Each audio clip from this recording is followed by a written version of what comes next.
अस्सलाम वालेकुम students, agent zone 81 में खुश आमदीद। NSM2 पार्ट 5 चैप्टर 1 है एक्सरसाइज 1A वर्क एग्जाम्पल 3 से हम क्वेश्चन नंबर 14 करेंगे और 4 से 15 एंड 16। प्रैक्टिस नाउ भी बिल्कुल इसी तरीके से है। क्वेश्चन नंबर 14 है, सबसे पहले इसको शुरू करते हैं। ये पिछले यानी कि पार्ट 4 में जो वीडियो मैंने बनाई है उसी के क्वेश्चन से रिलेट करता है। Question number 14, the amount of voltage जिसे डोनेट किया है V वोल्ट से needed to send a fix amount of current through a wire is directly proportional to its resistance R ohms when R is 6 V voltage is 9 find an equation connecting V and R।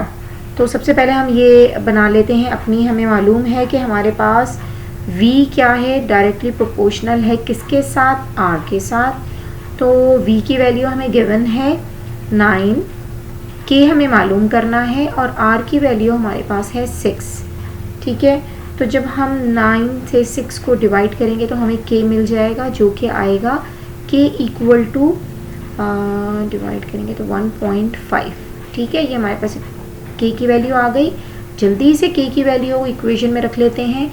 V is equal to 1.5 R, ये हमारे पास हमारी equation बन गई है। ठीक है, जिससे हम अपना क्वेश्चन सॉल्व करेंगे नेक्स्ट पार्ट में। Question 14 part 2।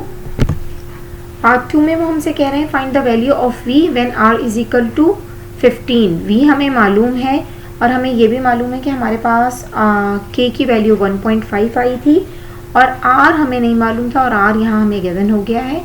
तो हमारा आ जाएगा जनाब 22.5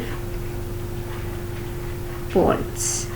अच्छा, ये याद रखिएगा कि आपके यूनिट लाजमी लिखे हुए हों, आप वोल्ट्स निकाल रहे हैं तो उसको डोनेट भी करें। Calculate the value of R when V is equal to 15। ठीक है, हमारे पास V की वैल्यू गिवन है 1.5, हमारे पास K है और R हमें मालूम करना है। तो 15 के साथ जाके 1.5 जब डिवाइड हो जाएगा तो हमें R मालूम हो जाएगा। ठीक है, और जनाब ये डिवाइड होके हमारे पास R आ जाएगा, R इज इक्वल टू 10 और ये हमारा है ohms। जनाब हमने ये भी लिख ली। हमारा क्वेश्चन नंबर 14 के तीनों पार्ट हो गए। फोर्थ पार्ट की तरफ चलते हैं। फोर्थ पार्ट में हमें उन्होंने ग्राफ बनाने को कहा है जो V अगेंस्ट R हो। तो हमें ये मालूम है कि हमारे पास डिपेंडेंट वेरिएबल कौन सा है और इंडिपेंडेंट कौन सा है। तो इंडिपेंडेंट हमारे पास V था, डिपेंडेंट हमारे पास R था और हमारी इक्वेशन बनी थी कुछ इस तरीके से कि V इज इक्वल टू 1.5 था और R।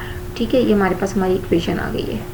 तो सबसे पहले हमें पता है कि हम इसे सपोज कर सकते हैं, जो हमारा इंडिपेंडेंट वेरिएबल है इसको 0 सपोज करते हैं तो V मालूम हो जाएगा हमें 1.5 इंटू 0, तो ये आ जाएगा हमारे पास 0।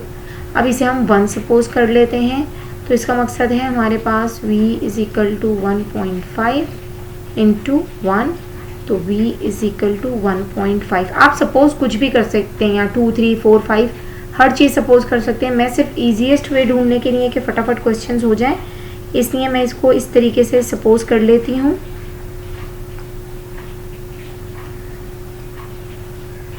ठीक है, इसको ले लेते हैं 1, 2, 3, देन 1, 2 एंड 3, 1, 2, 3। आपको पता है एक्स एक्सिस पे हमारा कौन सा इंडिपेंडेंट वेरिएबल को हम लेते हैं, जो कि यहाँ हमारे पास R है, और वाई एक्सिस पे हमारा डिपेंडेंट वेरिएबल होता है जो यहाँ पर V है।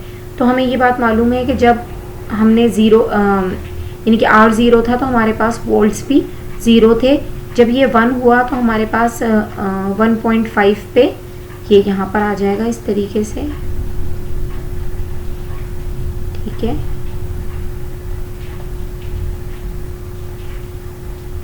और ये अगर हम देखते हैं कि ये हमारे ओरिजिन को क्रॉस कर गई है लाइन, ये पॉइंट आके देखिए ये हमारे ओरिजिन को क्रॉस कर गई है। इसका मकसद है ये एक दूसरे को वेरीफाई कर रहे हैं।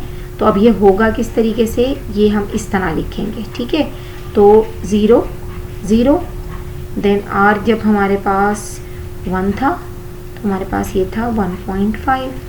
तो आप ये देखें कि हमने अपना ग्राफ भी ड्रॉ कर लिया है। तो क्वेश्चन नंबर 15 में वो कह रहे हैं, एक मिनट,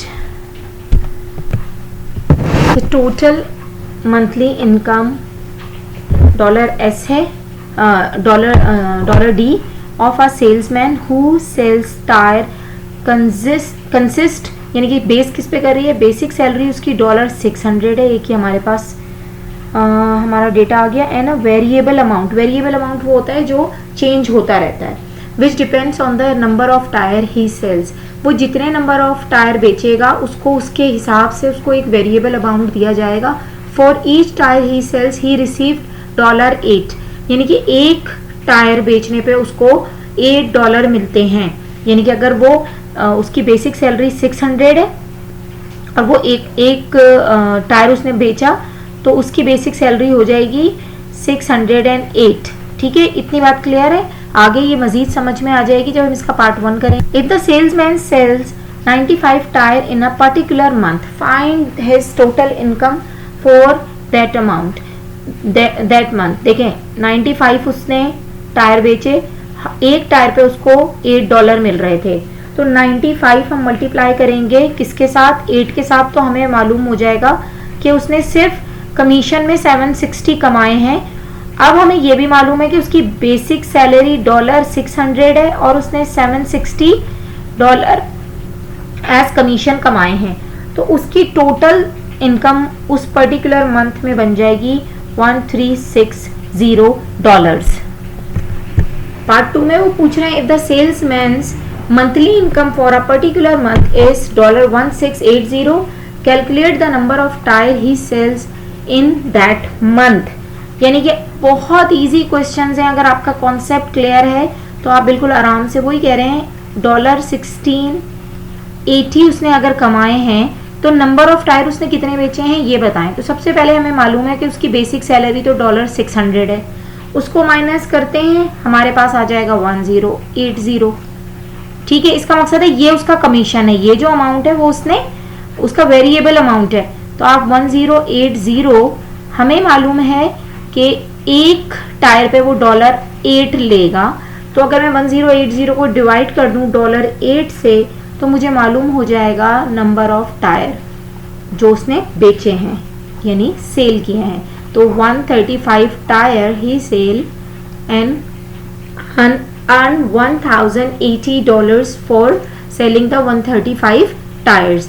ये तो हमारा पार्ट 2 हो गया। पार्ट 3 देखते हैं। अब बेटा वो एक फॉर्मूला मांग रहे हैं, write down a formula connecting D and N where N is the number of tire the salesman sells in a month। तो N तो हमारे पास आ गया नंबर ऑफ टायर, ठीक है, नंबर ऑफ टायर, ठीक है। अब इसके अलावा हमें इक्वेशन बनानी है। तो $D उसकी इनकम है, टोटल इनकम, जो किस तरीके से होगी 8N हम इसलिए लिख रहे हैं क्योंकि ये नंबर बदलता रहेगा। और $8N उसकी टोटल टायर बेचने की इनकम है और उसकी बेसिक सैलरी है 600। अब इसका हमें एक ग्राफ बनाना है। तो चले हम इसका एक ग्राफ बनाते हैं। वैसे तो ये मुझे वैसे ही समझ में आ रहा है कि ये डायरेक्टली प्रोपोर्शनल नहीं होगा, लेकिन फिर भी हम ग्राफ बना के देखते हैं। अब बेटा ड्रॉ करना है एक graph of D against N। तो हम यहाँ पर हमारे पास जो इक्वेशन है वो है D is equal to $8N plus $600, ठीक है। अब आप अगर मैं इसको सपोज कर लेती हूँ, यहाँ पर देखें, अगर मैं इसको N ले लेती हूँ, ठीक है, और यहाँ मैं इसको ले लेती हूँ D जो कि चेंज होता रहेगा। तो अगर मैं इसको 0 सपोज करती हूँ, ठीक है, तो भी मुझे ये मालूम है कि वो एक भी अगर टायर नहीं बेचेगा तब भी उसकी इनकम 600 होगी, ठीक है। और अगर वो 2 टायर बेच देगा तो वो $616 कमाएगा। ये तो एक कॉमन सेंस की बात है। अगर मैं इसको देखें रख के आपको बताती हूँ तो 80 प्लस 600, ठीक है, ये D हम मालूम कर रहे हैं, ठीक है ना बेटा, हम D मालूम कर रहे हैं और 0 सपोज किया हुआ हमने। तो 80 ये तो 0 ही हो गया ना, कुछ भी नहीं उसने बेचा तब भी उसके पास $600 मौजूद है। ये देखिए ये रहे। लेकिन अगर मैं दूसरी जगह पे ले लेती हूँ 82 प्लस 600, तो 82 $16 प्लस 600, तो ये हो जाएगा $616। ठीक है, अब अगर मैं इसका आपको ग्राफ बना के दूं तो देखें ये जब ज़ीरो है, ठीक है, जब ये ज़ीरो है तो यहाँ पे वो 600 कमा रहा है, जब ये यहाँ पर 2 हो जाएगा तो वो 616 कमाएगा। ठीक है, तो आप देख सकते हैं कि जब ज़ीरो है तो उसने ये 600 कमाए, जब 1 पे आया तो उसने ये 1 नहीं, हमने 2 सपोज किया था ना, ठीक है, यहाँ से हम इसको हटा देते हैं। जब 2 उसने बेचे तो उसका क्या बन गया, ये देखिए यहाँ पर आ गया 16। अब अगर मैं इस लाइन को इस लाइन के साथ मिला रही हूँ तो आप ये देखें ये डायरेक्टली प्रोपोर्शनल नहीं है, क्योंकि इसने ओरिजिन को, ये देखें ये ओरिजिन है, इसको पास नहीं किया।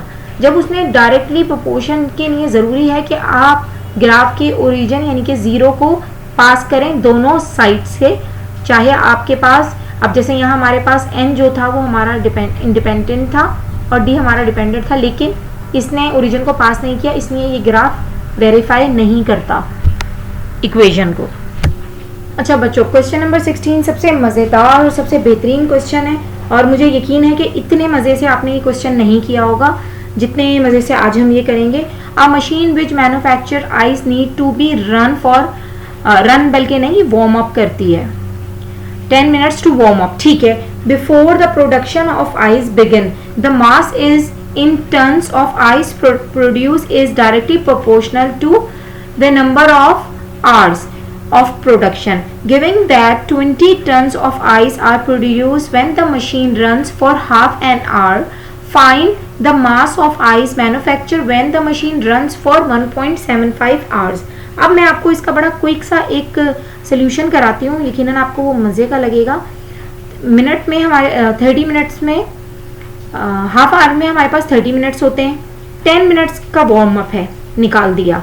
20 टन्स उसने बनाई इतने टाइम पे, ठीक है। उसके बाद वो पूछ रहे हैं कि अगर वो 1.75 आवर्स में कितनी बनाएगी। तो सबसे पहली बात तो ये कि इसको आप कन्वर्ट करेंगे, किस में कन्वर्ट करेंगे, मिनट्स में, क्योंकि ये आवर्स में है तो इसको आप मिनट्स में कन्वर्ट करेंगे। बेटा मिनट में कन्वर्ट करने के लिए 1.75 मल्टीप्लाई बाय 60 हो जाएगा, क्योंकि आपको पता है कि 60 मिनट्स होते हैं एक में, ठीक है। और जो हमारे पास आंसर आएगा वो आएगा 105। और फिर अगेन आपको याद आना चाहिए कि 10 मिनट का वो वार्म अप ले रही है, तो ये हमारे पास एक अंदाज़ा आ गया जो कि होगा 95, ठीक है। बल्कि अभी हम इसको नीचे शुरू करते हैं ताकि ये आपके लिए मैसअप ना हो। मैं इसको थोड़ा सा साइड पे बल्कि शुरू करने की कोशिश करती हूँ। देखें 20 मिनट्स 20 टन्स, और ये हो गया 105 में से जब हमने माइनस किया तो 95, और हमें ये मालूम नहीं है कि कितने टन्स बनेंगे, तो हम इसे क्रॉस मल्टीप्लाई करेंगे। 20x इक्वल टू 95 इंटू 20, बेटा 95 मल्टीप्लाई बाय 20 इज 1900, ओके। और यहाँ पे हमारे पास ये x है, 20 यहाँ पर आपस में x के साथ मल्टीप्लाई हो रहा है, यहाँ जाके डिवाइड हो जाएगा, तो हमारा आंसर आ जाएगा 21 एंड 29 95। तो x इज इक्वल टू 95, यानी कि अब हमें ये मालूम हो चुका है कि वो x जो है वो 95 टन्स होगा, ठीक है। उम्मीद है ये क्वेश्चन आपको बहुत आसानी से समझ में आ जाएगा, क्योंकि मुझे ये अच्छी तरीके से अंदाज़ा है कि ये क्वेश्चन बहुत ज़्यादा कंफ्यूज करता है बच्चों को, लेकिन मुझे बहुत उम्मीद है कि ये इस तरीके से आपको अब परेशानी का बाइस नहीं होगा। मैंने कोशिश की है कि जितना आसानी से आप लोगों को समझा सकूं, जितना आसानी से कर सकूं, उतना आसानी से करके आपके सामने लेकर आऊं। तो इंशाल्लाह बेटा फिर मुलाकात होती है। हमने आज अपनी NSM2 एक्सरसाइज 1A कंप्लीट कर ली है, तो इंशाल्लाह अब 1B स्टार्ट करेंगे हम अपनी नेक्स्ट वीडियो से। जज़ाकल्लाह खैर, अपना बहुत ख्याल रखिएगा। अल्लाह हाफ़िज़।